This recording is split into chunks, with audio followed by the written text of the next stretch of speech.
Next curve. Hello, everyone. Welcome to this Next Curve reThink podcast episode where we break down the latest tech and industry events and happenings into the insights that matter. I'm Leonard Lee, your host and executive analyst of Next Curve. And in this Silicon Futures episode, we'll be talking about a lot of stuff actually that occurred in the month of May. Moving track of time. It's amazing how much is going on in the semiconductor industry, but I'm also joined by my co-host, Jim McGregor of the highly accelerated 3D packaged and did I already say accelerated? TIRIAS Research. Yes, you already did accelerated, yes. Oh, geez. Okay, where's at this, Jim? You gotta help me out. Maybe next time you do this. Okay, so, let's just say welcome to the Next Curve podcast from two exhausted analysts from just a wicked month of May with tons of announcements, tons of shows, and all the opinions you hear are the analysts' own opinions and not those of Next Curve or TIRIAS Research. Actually, they are TIRIAS Research because I am TIRIAS Research.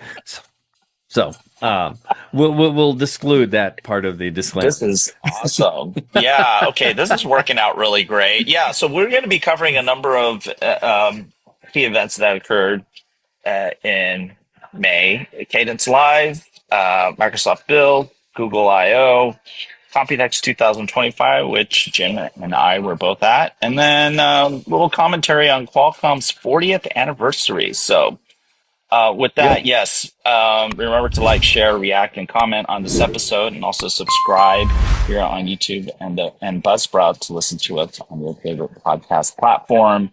And also make sure to follow TIRIAS Research because you don't know Jim and the guys at TIRIAS Research.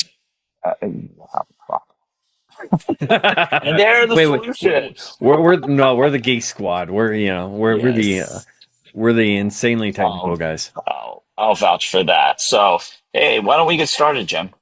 What do you say? Definitely. First thing I'd say is you forgot a few. You forgot Dell Technologies World, IBM Think, Microsoft Build. Yeah, no, it is a ridiculous one. I guess the one wrapper we could put around everything is AI, and more AI. Yeah, absolutely. And, it's interesting how the ground truths are changing rapidly. And I think maybe the talk tracks are maybe a few steps behind. But we'll get into that in just a bit. And I'll explain why I'm saying that, Jim. You're probably observing the same thing as I'm just, pushing it a little bit toward that perspective if you don't already have it. But let's start off with CadenceLIVE really quick. So I attended. Carl Freund was there as well, our buddy who couldn't make it this month for this recording or this episode. But it was a really packed event. They had a wonderful agenda. Unfortunately, we weren't able to access many of the sessions independently, right? So we were assigned specific sessions to attend. But I mean, in terms of key takeaways, AI is really, or AI supercomputing, shall I say, is really driving the momentum for Cadence. And one of the big announcements that came out of the event was the Millennium M2000, which is based on NVIDIA's Blackwell platform. And so this is a big deal because for those of you who don't know, Cadence has their own silicon that they, as well as systems that they build to run their EDA software. And so this was an announcement that was accompanied by a seemingly omnipresent appearance by Jensen Huang, who joined Anirudh, who is the CEO of Cadence, to announce his partnership as well as product. So that was the big news item coming out. But, just a couple of real quick points, Jim. a few of the big themes: EDA to systems design automation, so SDA. So this whole concept of really going beyond just the chip, right, to systems, right? And so this is the IP to big systems. Yeah. yeah, IP to systems, right? And then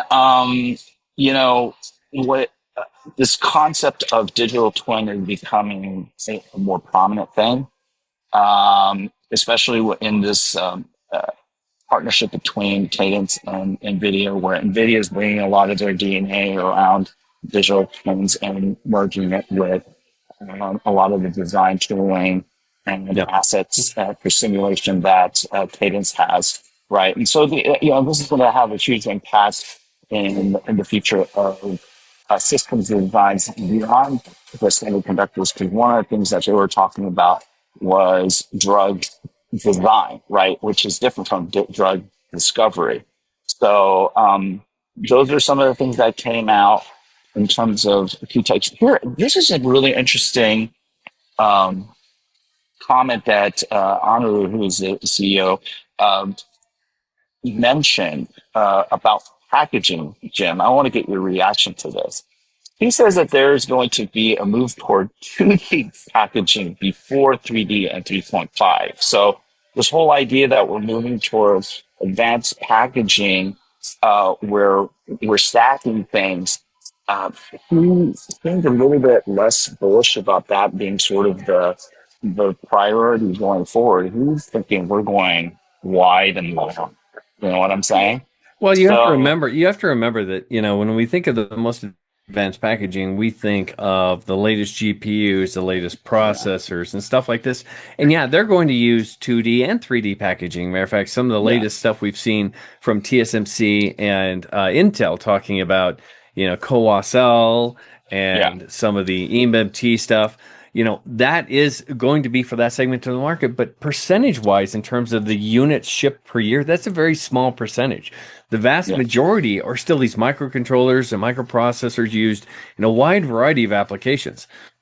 They are going to chiplet technology very, very quickly, and we're going to see yeah, that being able to integrate new IP, be able to spin new designs very quickly. And yeah, a lot of that's going to be 2D, but I would say all of that 2D and 3D packaging is intertwined. So, sure, I yeah, would agree that a lot of it's just going to be 2D because there's not a need to do a lot of die stacking when you look at yeah, your your monitor or your TV or some of these other yeah, applications may not need that level, but yeah, I would still say that, all that yeah. packaging technology is definitely intertwined. Well, yeah, and his point was the challenges with thermals, right? Thermal constraints, but his caveat was memory is probably going to be stacked. It's just that the Yeah. rest of it, because of the thermal constraints and considerations, he just sees more momentum toward scaling.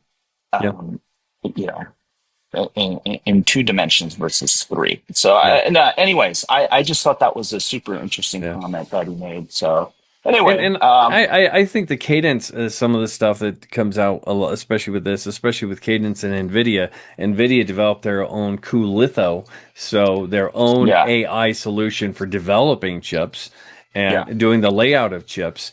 And obviously, that's integrating with all the EDA tools that we see out there. So it's kind of interesting because the individual tools are getting mhm, smarter with AI, but at the same time, I think we're going to see agents eventually that are yeah, leveraging all these tools, all these models, all this capability, yeah, not just from the EDA vendors like Cadence, but also, yeah, some of this technology from NVIDIA and others that are developing very, very advanced models.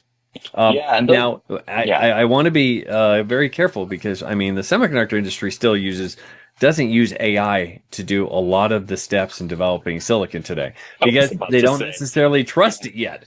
But yeah, yeah, I would say by 2030, I'll be amazed if there's actually any physical designers doing layout. I would imagine the tools by that yeah. time will be so advanced. Well, it'll be supported. I think is the way I look at it. I think one of the challenges that AI is going to be able to support designers with is dealing with the increased complexity, right? And Yes. so that's something that actually you and I talked about a couple of years ago, maybe. Is that is why AI is important and why it has a role in scaling and accelerating or at least sustaining the pace of go to market. So, or, like getting to market, right? And so in a way, supporting Moore's law and, in that way, and which is really the reason why EDA is so important. We're now increasingly SDA is and will continue to be increasingly important because nowadays we're talking about systems, not just simple IP, right? And I think people need to realize that the learnings here translate to a lot of other segments, like you said, drug development or discovery. AMD in one of their keynotes at or their press conference, pulled out radiology and analyzing healthcare and using AI in healthcare. That's one of the areas I've said for years. If we just had access to all that medical information, AI can do things much better than a radiologist can do. Matter of fact, we're now using AI a lot of times to control robots to do surgeries for like hip and knee and shoulder replacements, and rightfully so. They're less likely to make mistakes. Especially because you have to tell them what leg to actually operate on. But no, just kidding. But no, they're so between the AI, the robotics, they're so precise. It's incredible. And while you were at CadenceLIVE, I was on the other coast at IBM Think. So, and obviously that was all about AI as well. They introduced some new Granite models, which are there, and they're open sourcing a lot of this information, a lot of the stuff that they're doing around Watson X. They have, they keep evolving Orchestrator, and this is an amazing tool. Now it's to the point where it's actually going to be kind of an all AI development solution. You can actually use Orchestrator to help develop models, and they used a great example where they took a whole bunch of different models and created an agent within 5 minutes for a specific function. So incredible stuff that they're doing. Obviously, they have their new mainframe, the Linux One, out there, and that follows on their announcement with the Z17 mainframe. So they continue to expand their portfolio and their partnerships. They announced expansions with Oracle and Salesforce. So, I mean, they continue to drive, what Francis and I like to say, they're kind of like an AI ready button for enterprise. They have the engineers, they have the models, they have the hardware, they have pretty much everything. It just says, okay, if you're really an enterprise, boom, here you go. Yeah. Wow, that's it. There's a lot of stuff about, everything else that they're doing with their partnerships, but it was really about how they continue to accelerate AI for enterprise. Okay. Now let's talk about Build. I thought Build was really interesting this year. And actually Build, Dell, Tech World, and Computex happened all at the same time. And while there was also Google I/O. And there was the Embedded Vision Summit. There was 5 events going on the same week.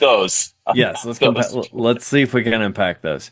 You want first off, Microsoft Build. It's I would say Build and Google I/O are kind of on the same theme.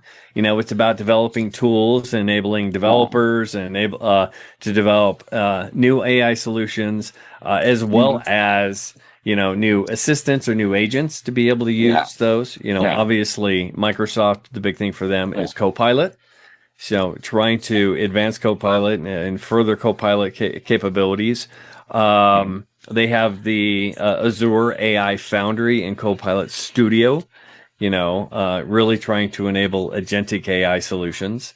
And Google obviously is looking at AI powered tools for a whole bunch of different applications, anything from AI filmmaking, image generation to, their normal search and email.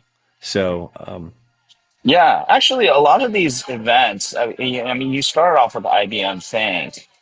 Um, they're all kind of similar in terms of um, what they're trying to jockey for, right? Which is these companies, IBM, Google, and we should throw AWS in the mix as well, but Mm-hmm. Microsoft, all um, vying for uh, attention in the market for these AI frameworks, AI tools Yes. above the supercomputing, above the GPU as a service or neo clouds or whatever you want to call it.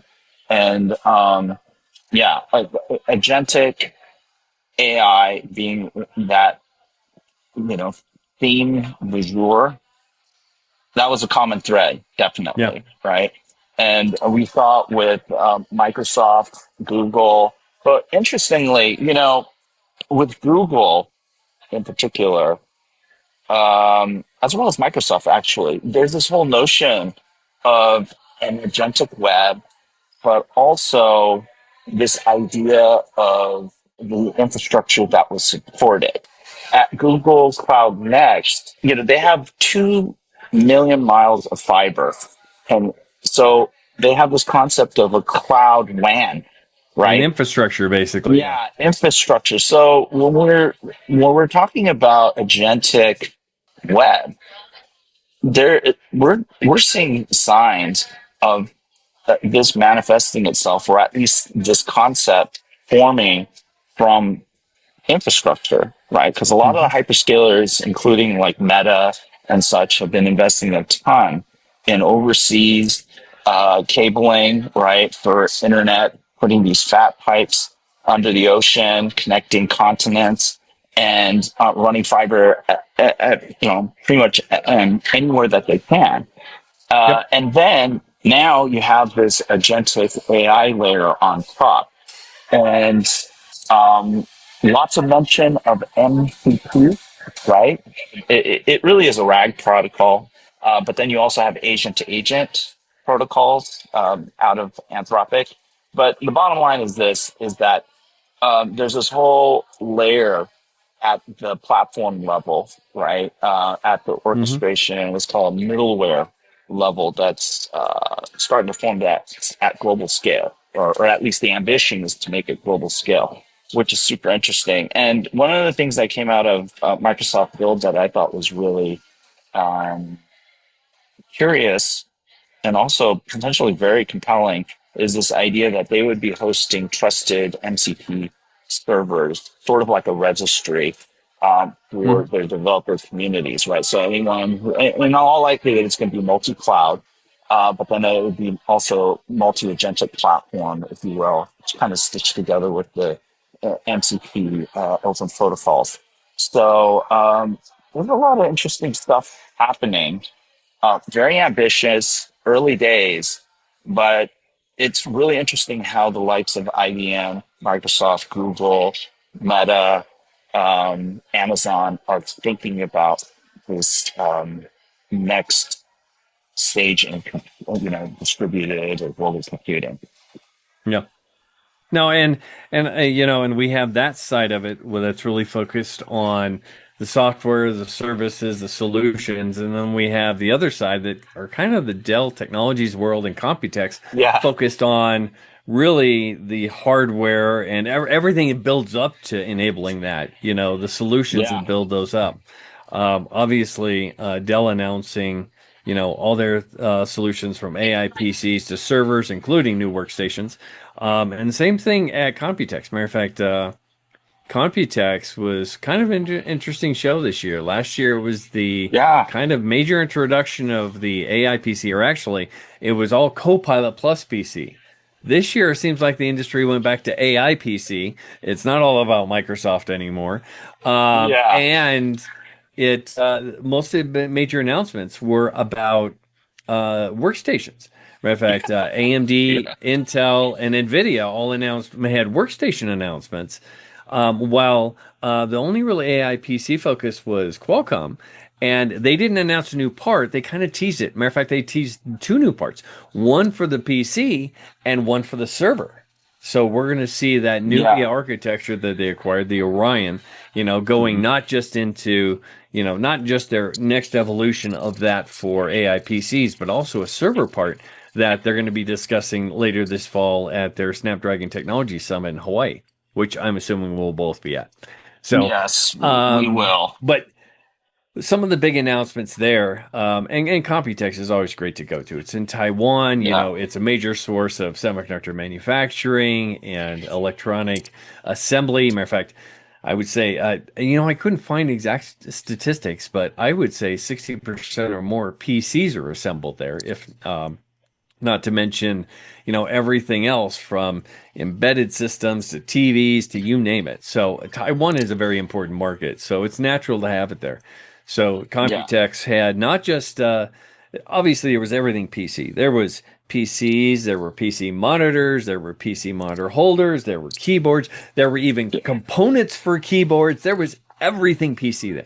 But I would say about 25% of the show floor that I went on actually was also embedded computing Yeah. solutions and Yeah. factory Lots of that. automation, which makes Yeah. a lot of sense. The factory automation, since they do so much assembly work there. Yeah. Matter of fact, I don't know about you, but I was promised a whole floor of fans, PC fans, and I never found it. You I know don't what? know who I promised know me the that. I answer. think it was you. And this is why you have to show up. And I'm really glad that I went to Computex this year. I wasn't going to go. You kind of, convinced me. But I think it's kind of a bellwether. Now it's become a bellwether event, right? Because everything seems to converge on Taiwan. And I'm not Yeah. just talking about semiconductors. I'm talking about the greater electronics industry. And I think this is a really important point for our audience to understand. And the reason why you didn't see as many fans is because there's so much water cooling, or liquid cooling, right? Mostly direct, but Really, really? I didn't see a whole floor of liquid cooling either. no, you didn't. But it was dispersed everywhere. It But was. hey, did you notice there's a bunch of companies that are sprouting out, even at the Vertex booth, which was huge, It comparatively was. speaking, right? Immersion, full immersion, Yes. right? And Full so, immersion. um, Which I still so say is a I'm bad really, idea. yeah, it's a totally different dynamic, right? I mean, Yeah. the equipment's different, the cooling systems are different, right? But it was interesting to see Yeah. that many of the vendors were starting to showcase some of that, and who knows? I mean, because last year in the run up of Blackwell, there was all this direct liquid cooling, right? And that wasn't Yeah. necessarily a thing before, right? People weren't Yeah. really talking about liquid cooling. And I so actually that's like the why word the too. fans are disappearing, dude. And Yeah. also, Yeah. a lot of the PCs, liquid cool. That's why you Yeah. didn't see a lot of fans, man. Well, on the desktop, not the Yeah, mobiles, but well, the desktop. workstations, Yeah. desktops, right, Yeah. right, right, Yeah. right. Well, But and the workstations were definitely the hit there. I mean, oh yeah, yeah, Intel talked about their Arc Pro B50 and B60 for workstations being an alternative to, obviously AMD and Nvidia, yeah, especially in terms of more memory at a reasonable price so they can handle yeah, larger models for inference processing. AMD stepped out of the box, both with a new Threadripper, yeah, right, which I love the right. Threadripper. Pro, That's the ultimate workstation yeah, processor, the 9000. And then they also talked about their new Radeon cards for the workstation and high-end PCs. And mhm, then, not to be outdone, NVIDIA obviously was talking about their RTX Pro solutions and their new and yeah. their DGX workstation and their DGX Spark, Spark, the little yeah. desktop workstation. Now, there's been some rumors about those, having some problems, but they said both of them would be shipping in weeks. So Yeah. according to them, they're on track for both of those products, and I'm really excited about it. I don't know. I've actually signed up to be one of the Yeah. early acquirers of a DGX Spark. I'm excited about having that Oh, on my desktop. cool. Yeah. Yeah, I had a chance to meet up with Rob Herman, who is the workstation VP at Hmm. Lenovo, and he gave me a preview of the ThinkStation PGX. So I asked him, hey, kind of borrow one and test drive it. So who knows? I might get one too, Jim. But It's uh, they're pretty awesome solutions. So no, I'm very excited, yeah, and one they were petaflop, great. right? Yeah, and there were great workstation Yeah, and PC solutions there from Acer, from Asus. yeah. Matter of fact, Asus probably had the best booth there with both Asus on one Oh side and yeah, ROG on the other. It was yeah, incredible. yeah. And so one of the things that I noticed at Computex is last year there was like a wall of MBL 72s, right? Uh, this year it was all about MGX. And you mentioned the RTX platform Hmm. for enterprise, and enterprise is also another big theme, especially in light of Yes. inference. And one of the things that I really liked about the Intel demos, right, the GPU and gaming demos, was, as you mentioned, the workstation aspects that they showcased running large language models. In particular, there was this one where they were running the entire DeepSeek R1 model on a server. It's more like a workstation. There were like four Yeah. B50 cards in there, I think. That was a really cool demo and very, very telling Hmm. in terms of how actually inference compute looks different than the compute for massive scale model training, right? Yes. And so there's a lot of good stuff there. And unfortunately, I think I'm going to have to go every year now. So, I don't know. Food is good. So, The food is incredible. transportation is cheap. So, yeah, might not be all that bad of a thing. But yeah, so MGX, that I thought that was really interesting. So there are things are Hmm. changing. The focus is changing, and Yeah. I think you got a lot of that out of Computex. Oh, yeah, and at Dell Tech World, the thing that was, I think, the surprise was the new what do you call it, Dell Pro Max that features Qualcomm Yes. accelerator.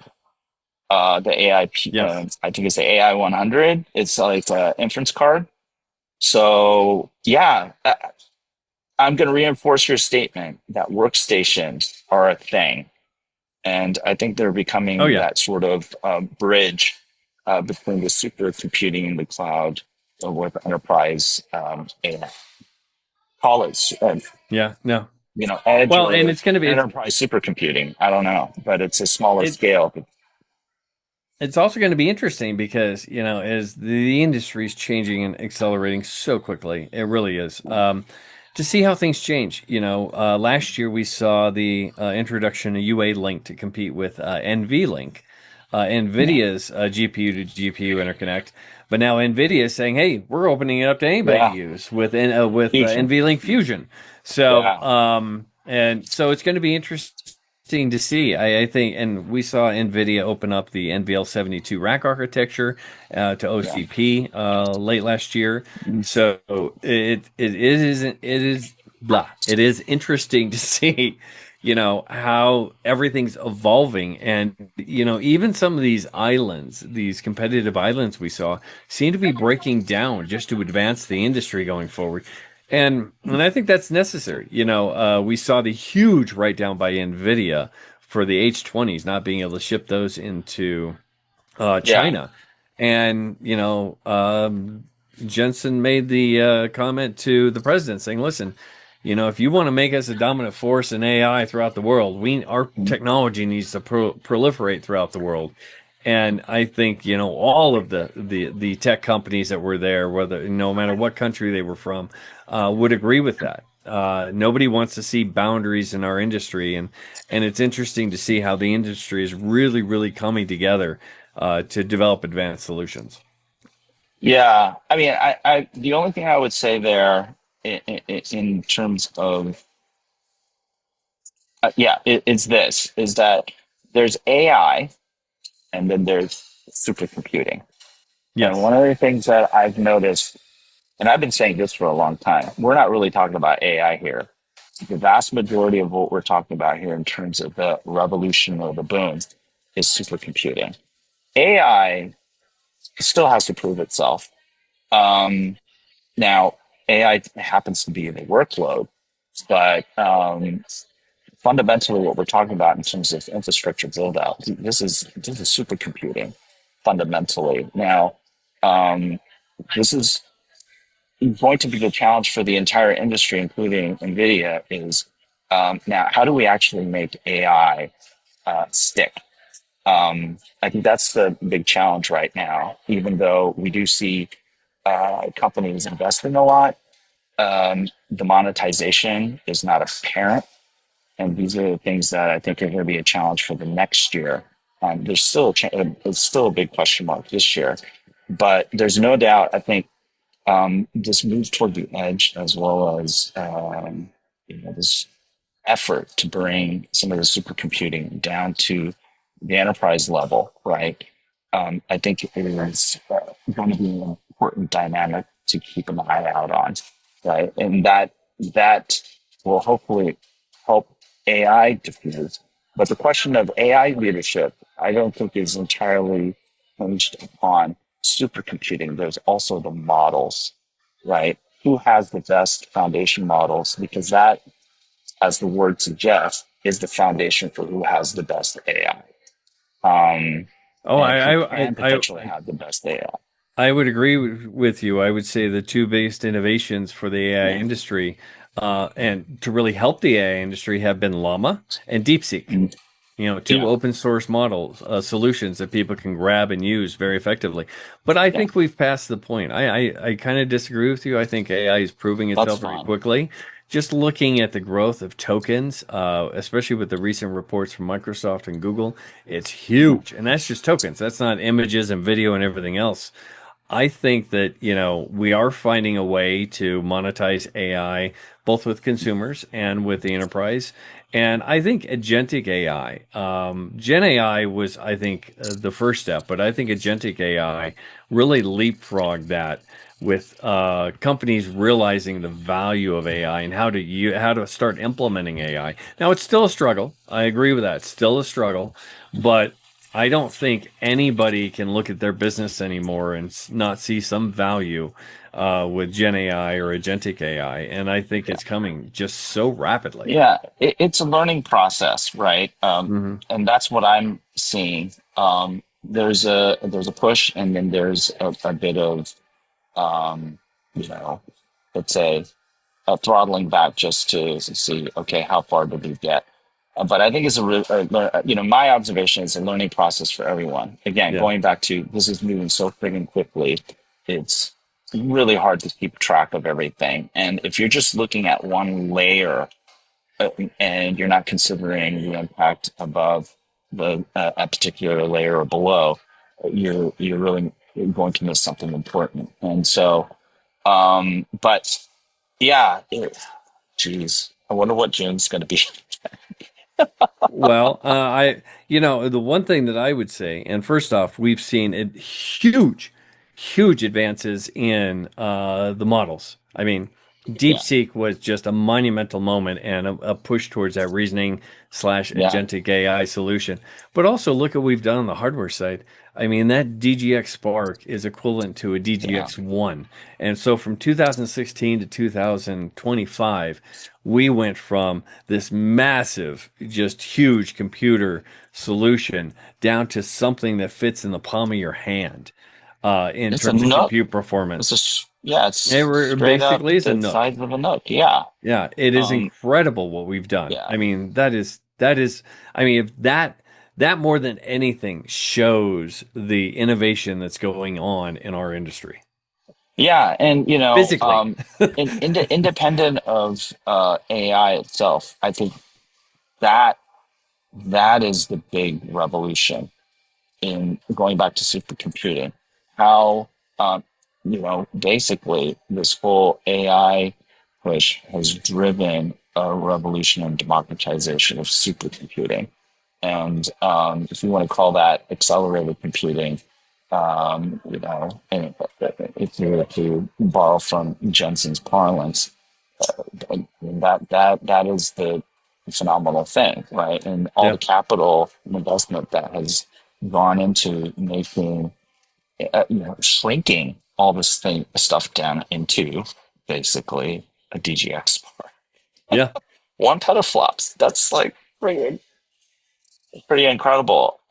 So hey, the other thing in New York, Qualcomm celebrated their 40th 40th anniversary. anniversary.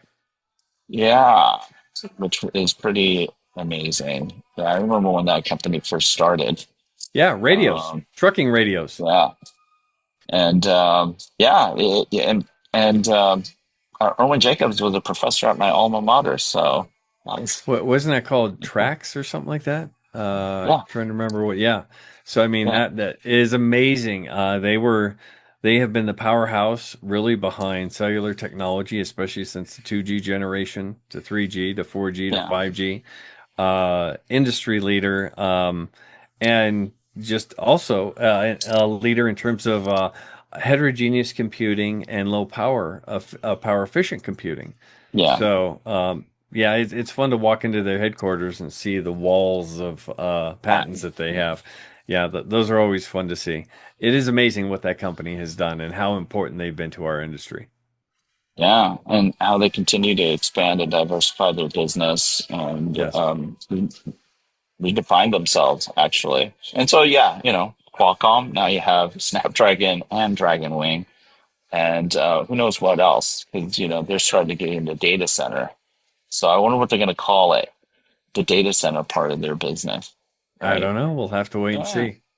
But Oh yeah, and all the stuff in the Middle East. Oh geez, oh yeah, Humain, right? That was the yes. other news item. So yeah, we'll see how that pans out. There are a lot of big numbers thrown around. Well, Um, Stargate is coming along pretty well. So, if yeah, Stargate's doing so well in terms of was it something like $500 or $600 billion investment into yeah, a sovereign AI solution for the U.S., yeah. I'm sure that we will see similar investments from other countries around the world. Yeah, well,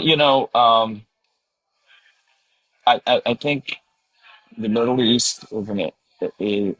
There is definitely a value proposition there in terms of electricity because of their access to energy. That Yes, that part I think is very compelling. So the Trump administration basically rescinding the AI diffusion rules. It wasn't an act; it was rules instituted by the Biden administration before they left office. That definitely had a big impact in pivoting sort of this AI narrative, right? Quote unquote AI narrative. So that was the other thing. So again, let's see where things go. But yeah, some big money, big numbers thrown around. So, yes. but yes, congratulations, Qualcomm, for your 40th. Yeah. Anything else before we cap I off this episode of I Silicon think the rest Futures? of my mind is just melting. I mean, literally every week is Yes. like an entire year of headlines, and the pace is just outrageous. I mean, that is definitely a fact. I think the entire And industry should take a 3 month break just so we can catch up. I know, I know. I was thinking of taking a 3 month break just to think about all this stuff. It's difficult to have time to synthesize. It is. But Jim, always great, man, to chat with you and disagree. constructively disagree on things. Otherwise, it'd be so boring. You would be so boring. You realize that, right? Just remember, it's Tirias Research was right. No, just kidding. Okay. Yeah. No, you're not kidding. That's the funny thing. That's the really funny thing. No, it's So, always good to do stuff with you. I'm glad that we get to go around, work with these companies, talk to these companies, and see all the exciting stuff it's that's going on. fascinating. It's It, incredibly exciting and it's a great time insane. to be a geek. Oh yeah. Oh yeah. And evidently, you're, not not a bad sector to be in, the geek sector. So with that, hey Jim, tell our audience how they get in touch with Curious Research and You can the always reach out. illustrious. You can always reach out to our website at www.tiriasresearch.com. That's TIRIAS Research. Or you can reach out to me personally at Jim at Tirias Research. And all my contact information is available on the web. Also, look for us on LinkedIn, X, Facebook, Oh Mastodon, Blue geez, Sky, everything. Thread, on and on and on. So Yeah. look for us wherever you choose to social network. Okay, awesome. And remember, please subscribe to our podcast, which will be featured on the Next Curve YouTube channel. Check out the audio version on Buzzsprout or find us on your favorite podcast platform. And also subscribe to Next Curve Research Portal at www.next-curve.com for the tech and industry insights that matter. And we'll see you next time. Take care. Cheers.